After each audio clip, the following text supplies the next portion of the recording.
Hi, my name's Barry Crampton. The evangelists aren't going to like this.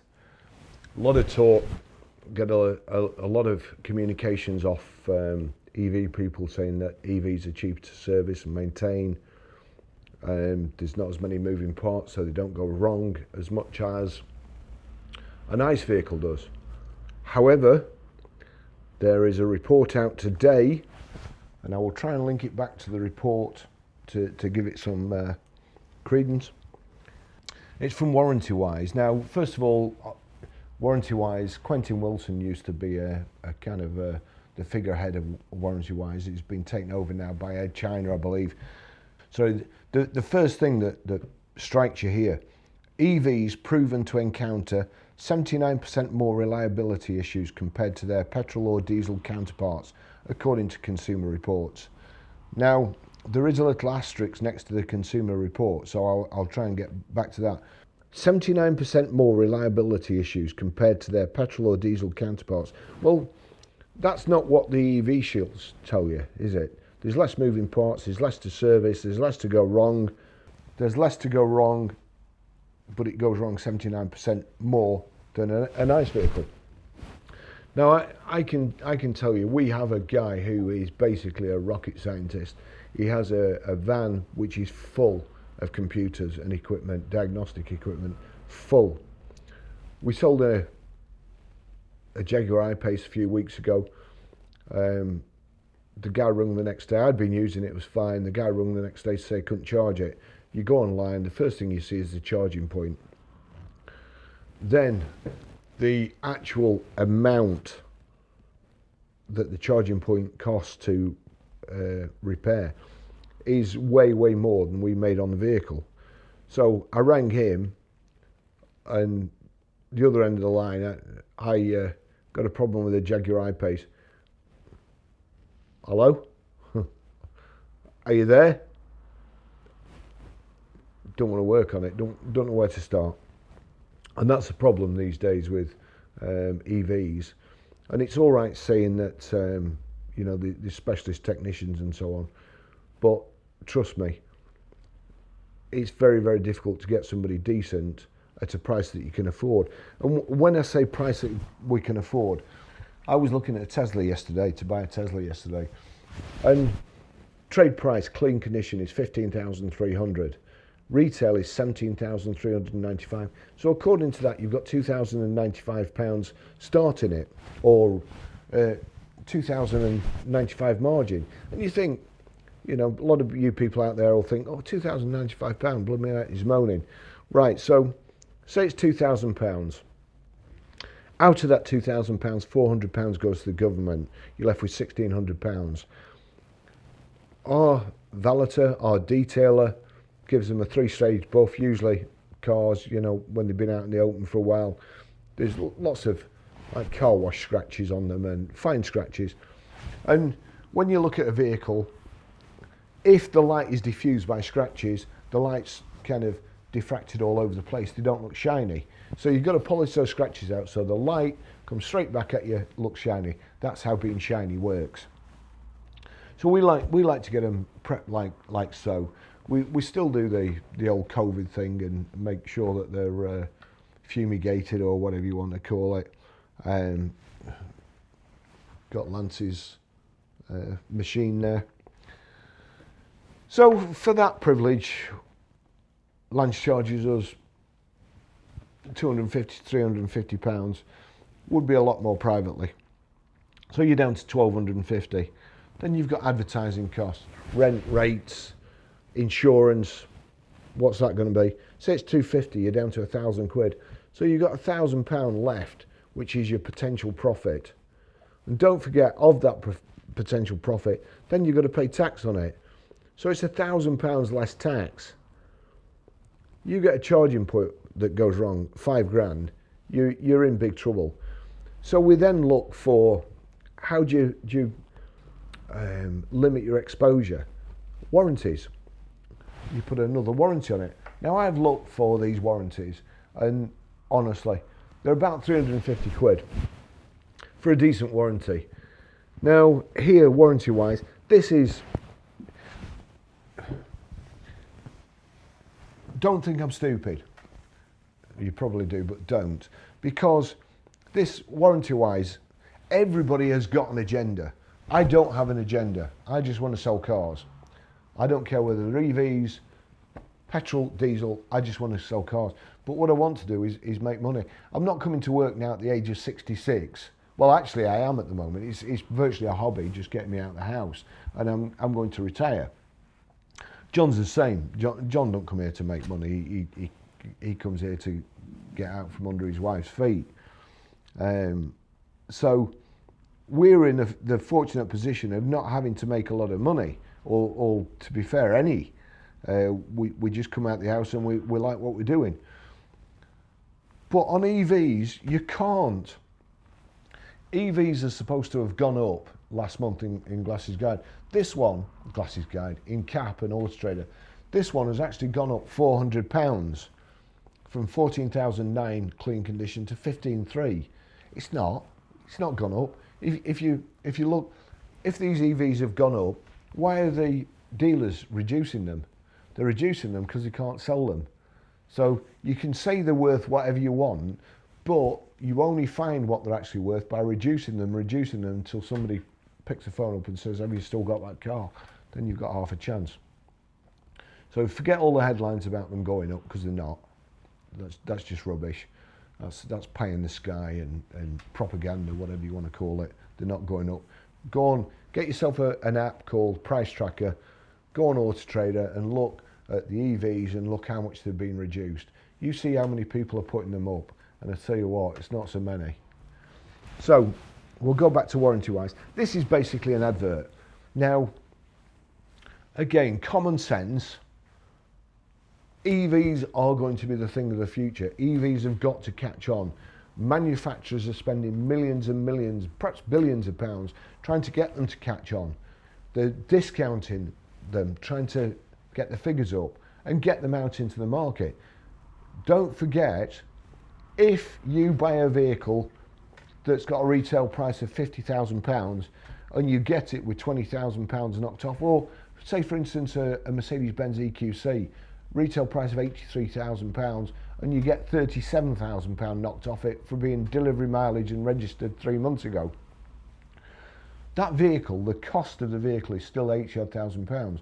When that vehicle is out of warranty, you don't get discount on it. You don't get 30% off prices of parts and servicing and fixing. That's still the same price as if it's a new vehicle. That's how they're going to make the money in future on repairs and parts. So, the warranty company sees that EVs are going to be the future. They want to get on board, and they've brought this report out. Now, although it says EVs proven to encounter 79% more reliability issues compared to their petrol or diesel counterparts, according to Consumer Reports, I take that with, I'm impartial. So I take it with a pinch of salt. I see somebody there trying to sell their products. It will be a product that dealers will need, as I say, if they want to kind of reduce their exposure to warranty costs. But when you start reading into it, the standard EV plan includes components such as the AC power inverter, DC to DC converter, power regeneration braking system, an auxiliary battery. Now, you know my feelings on power regeneration braking system. If that's covered, they should also cover the calipers on your vehicle, your discs, because regeneration is a stupid idea. It's a stupid invention. It costs you more than it saves. Your brakes either corrode, warp, or the caliper seize up through lack of use. Who but somebody who sells braking components would invent that system? Because nobody in the right mind would. It's stupid. But you will notice there that there's a glaring lack of something. Warranty-wise is EV Plus plan to include the drive battery. That's what everybody's frightened about. I'm not frightened about those other bits. I'm a little bit frightened, little bit, the power socket and all that stuff. It's expensive. But the battery, the drive battery, I have a Citroen Ami. I'm in a couple of forums. I have my own forum on Citroen Amis. I love the car. The car cost me £8,895 new. Love it.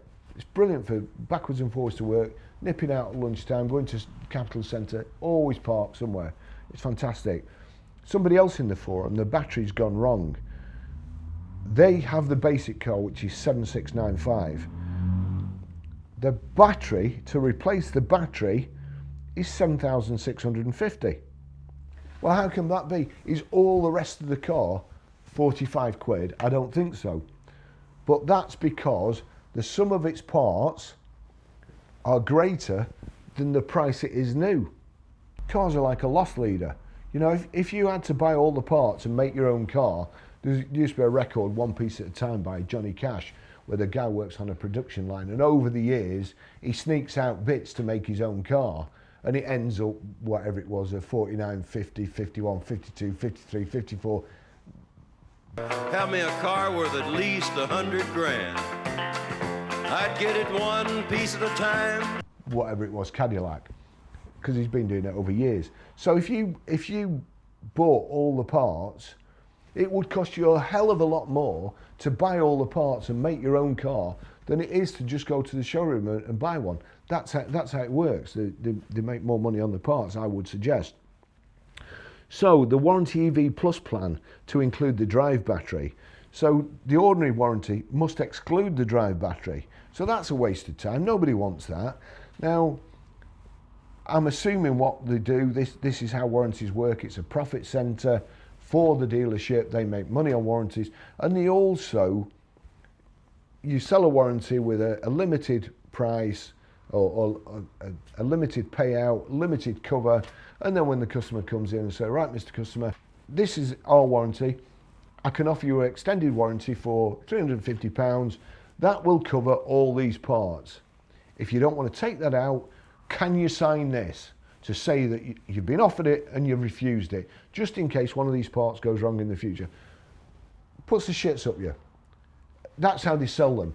It's kind of a negative close. I'm giving you bad news, and in order to stop that bad news in the future or anything happening, you're prepared to pay. When you pay, you end up giving the dealer profit, and they don't have to pay for the initial warranty because it's built into the price. So that's the idea of the EV Plus plan. Everybody will want the battery, and they will probably pay. Right. So launched at a time when the average used EV costs under £20,000 to further incentivise savvy consumer. So if you don't switch to electric, you're not savvy, you're thick. Thanks for that. To further incentivise savvy consumers to switch to electric.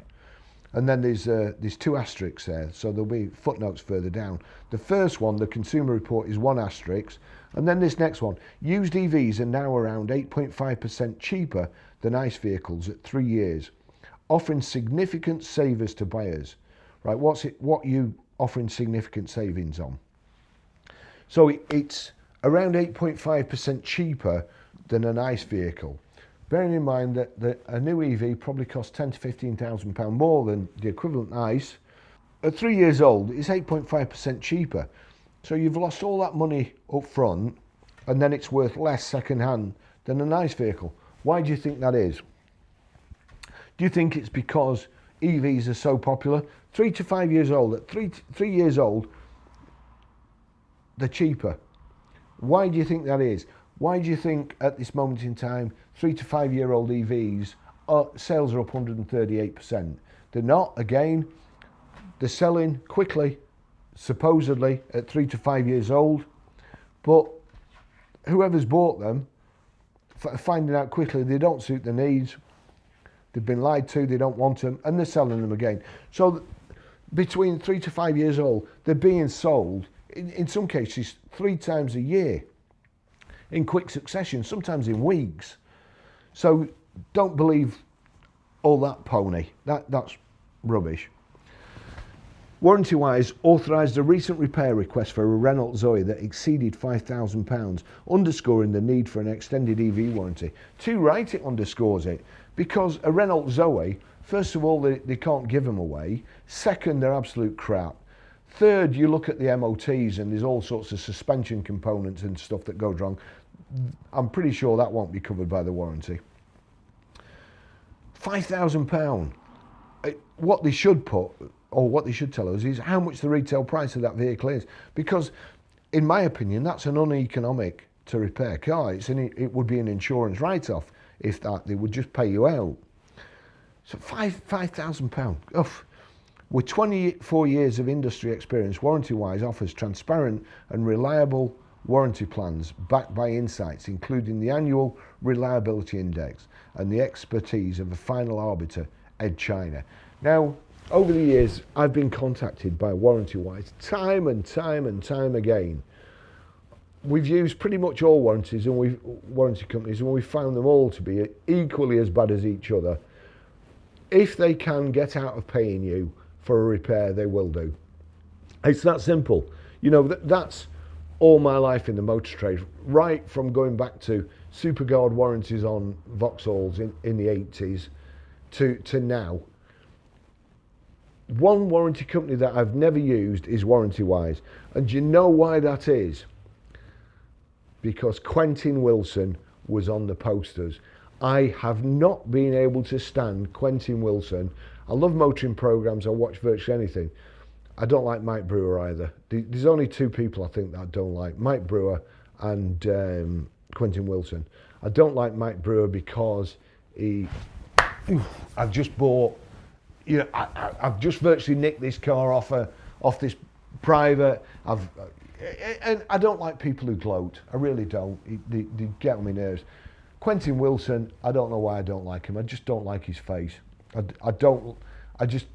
If I take a dislike to you, that's it. If you're in my bad books, you stay in my bad books. I never like you. He probably won't like me. Who cares? I'm sure he's not worried either. So the only reason that I've not tried Warranty-wise is because Quentin Wilson was at the front there. And when I was younger, there was all sorts of stories about Quentin and what he did in the early days of the motor trade. Whether it's true or not, I don't know. I won't repeat them, but it's well known. I don't like people who do that. So, based on data sets of electric vehicles, Warranty-wise has designed its EV warranty specifically to meet the demands of and boost consumer confidence in used EVs. Its enhanced EV Plus warranty plan, launched this month, includes essential and often complex components such as the AC power inverter, DC to DC converter, power regeneration brakes, full electric systems, and both auxiliary and drive batteries. So that's the one you would have to have. The new EV plan from Warranty-wise acknowledges that EVs face 79% more reliability issues than their petrol or diesel counterparts, as reported by Consumer Reports, with one asterisk. Right, let me just have a look here. EVs which are becoming more affordable to run and decreasing in price, with the average cost of a used EV now just under £20,000, according to the AA. Honestly, the AA, the RAC, stick to fixing cars by the side of the road, or even better, what they mostly put them on the back of a low loader and take them to a garage. Just stick to doing that. Don't tell us about cars. Don't tell them. We won't tell you how to repair cars, and don't you tell us how to value them and what they're worth. And we'll get on fine. Right. Recent data from HPI reveals that used EVs are now about 8.5% cheaper than their internal combustion engine ICE counterparts after 3 years, with the price gap widening further the older EVs become.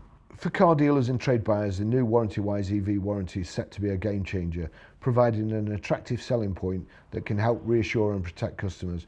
By offering a robust warranty, including the option to add the drive battery and often costly replacements. An often costly replacement.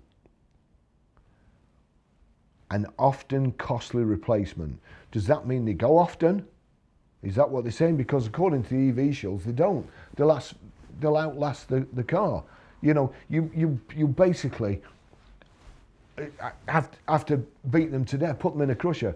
There was an advert for, I think it was Filosan or something, or liver salts. It was liver salts. And you take these liver salts, you're so much better.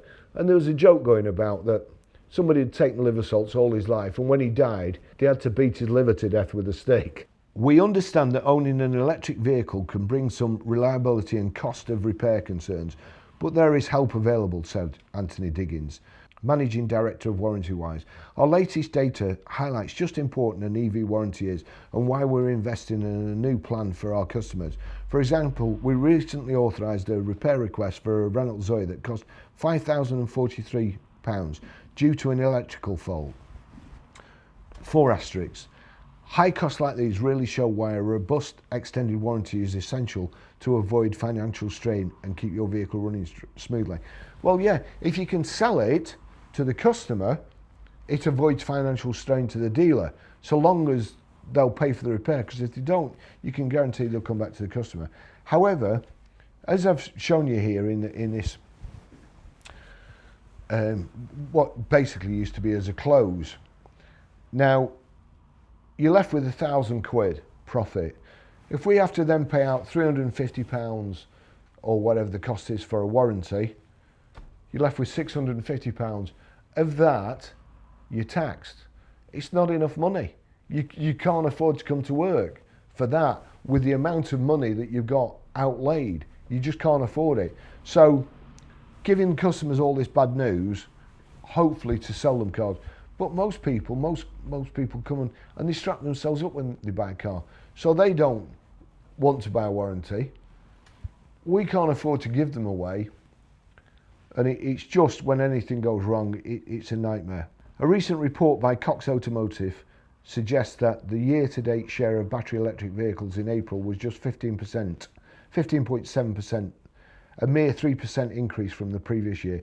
This underwhelming growth underscores the need for a confidence boost within the automotive industry and suggests that government stakeholders must recognise that addressing the challenges faced by the sector requires more than just legislative measure. I'm not going to bore you anymore. I'm going to go down to the disclaimers, and here we have the 1, 2, 3 and 4 asterisks. So the first asterisk, the Consumer Report, EVs are less reliable. That was done December the 12th, 2023. I'm getting as bad as Mark going back on old reports. We're in October now, 2024. Electric vehicles are less reliable than conventional cars by IER. And we go, despite the Biden administration arguing that electric vehicles are more reliable, Consumer Reports analysed consumer data showing EVs trail conventional vehicles significantly. Number 2, EV owners suffer from 79% more reliability issues than gasoline or diesel vehicles.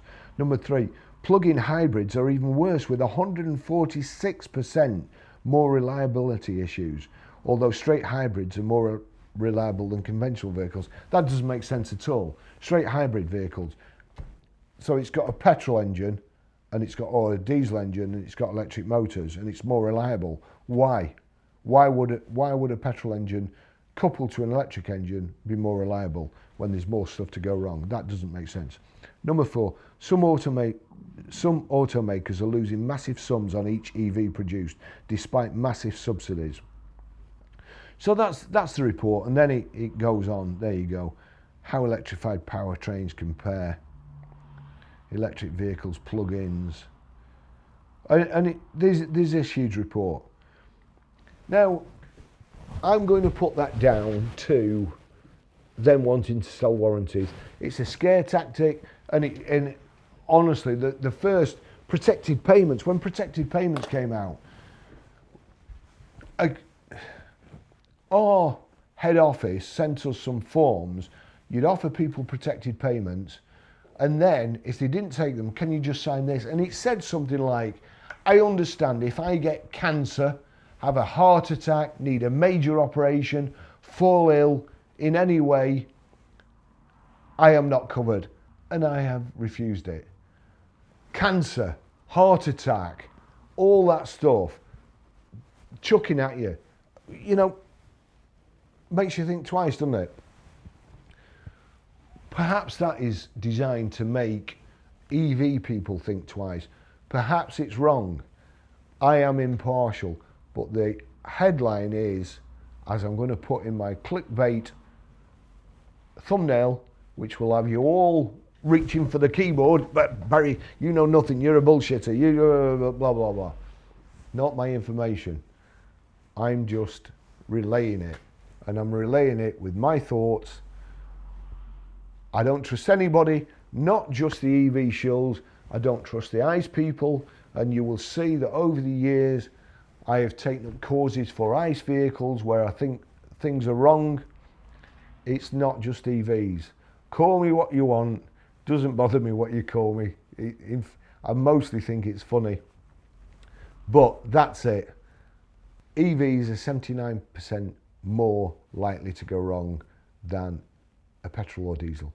I will leave you with that thought, and I've got a couple of other videos coming up that are, I think are doozies. Thanks for watching. See you in the next video. Bye bye.